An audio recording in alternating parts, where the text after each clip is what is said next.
What does it mean for a man to be modest? Modesty comes in two forms. One is the way they behave, their tone of voice, how they communicate to people with respect, with humility, how they behave outside, how they go to the bathroom. For example, it's very common for men to think that it's perfectly fine to walk around their house in underwear. This is perfectly normal in society today. Sometimes even no underwear. You go to the gyms, you go to the mikvehs, people walk around naked because it's only guys. This is 100% isur from the Torah. 100% not allowed. In fact, if you go to a mikveh and there's people walking around naked there, they're not covering themselves, not allowed to go to that mikveh. Mikveh I'm talking, not even talking about a gym. Mikveh even. People walk around naked, not allowed. Why? You see their private part, it's a sin from the Torah. They see your private part, sin from the Torah. You have to cover yourself. Go to Shulchan Aruch. It goes, there's an entire perek about the halachot of how to go to the bathroom. You learn the halachot. When I first learned the halachot of how to go to the bathroom, I said, I don't even know how to go to the bathroom. Why? Because of how modest you have to be when you go to the bathroom. You're not allowed to just sit there in the bathroom naked like you're some dolphin. Right, I'm in the bathroom, nobody's here. No, my friend. Even to go to the bathroom, you have to be modest. One of the rabbis in Eretz Yisrael died, and they had a lavaya. Some of the gedolim came into the lavaya, and one of the guys was doing an esped, was saying nice things about the dead person. He said, oh, he was a tzaddik, he was a chacham, he was this, he was that. Oh, all the compliments. The guy died, you want to compliment. But then he said, he was modest. One of the gedolei hador stopped. Hey, how do you know? So the guy's shocked. How do you know he's modest? Well, he was a modest guy. He goes, you ever in the bathroom with him? He goes, no. He goes, so don't say things you don't know. Why? It's going to hurt him in Shamayim, that people are lying about him. It's going to hurt him in Shamayim. People are lying about it. People call you tzaddik. In reality, you're a rasha. You go up to Shamayim and say, look, not only were you a rasha, people think you are tzaddik. So the point is, Rabotai, is modesty is not just 1, 2, 3. You have to be modest in general as far as behavior. You cannot walk around naked and show your body and so on and so forth. You have to be modest. Now, men have less stringencies in regards to modesty, meaning that they don't need to cover their elbows like women do. They don't have to cover their knees like women do. But when you go to a place of Kodesh, when you learn Torah, when you're praying, you should. Why? Because HaKadosh Baruch Hu is here. One time I had a shiur in Aventura, and one guy came into the shiur literally with a bathing suit, and I don't know if it was a shirt or some string. I don't know what it was. All I know is the guy was naked in front of me. So the whole shiur was going one way. I changed the entire shiur. I just talked about men modesty. Why? He has to get the point. You cannot walk to a big knesset in naked, pretty much. Even if you're a guy. So, as far as modesty, again, just because you're a man and you're allowed to show certain body parts does not mean that you could just show it to anyone, anywhere. Second thing is, in regards to your general clothing, they should not be tight. So this style that this rotten fashion police have with, they created, what are they called, skinny jeans? This skinny jeans garbage.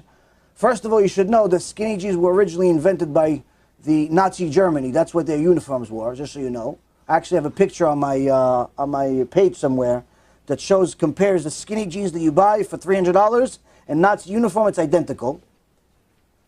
But aside from that, it's also not modest. It's not modest for a man to wear things that are so tight that are showing his body parts to that extent. Just like a woman. Just like a woman. That's why Am Yisrael, throughout all of the years, they always wore loose clothes. Women have to wear loose clothes, men have to wear loose clothes. Why? It's nobody's business other than your spouse what the shape of your body is. Whether you're fat or you're skinny or you're muscular and your body, not everybody in the world needs to know that. Not everybody in the world needs to know that. Now, as far as the biggest part of modesty is really for men is, if they're wearing normal pants, normal shirts, they don't need to wear a suit. They don't need to wear a long sleeve shirt all the time. They don't need to, wear a tie, but they need to be modest as far as that it looks respectable. They need to look respectable, but most importantly, their behavior, their tone, how they treat the public, how they treat themselves even, in private and as well as in public. That's generally speaking what modesty is, but again, it also depends on how high you want to be. Like for example, if you look at some of the Sfaradim, like the Baba Sali. The Baba Sali, alav shalom, he was much more stringent than anyone else we've had in recent generations, to the extent that he was more modest than any woman in the world today. He covered his hair. No one ever saw his hair. That's how modest he was. He covered his hair. He had it the way he covered himself was more modest than any rabbanit in the world.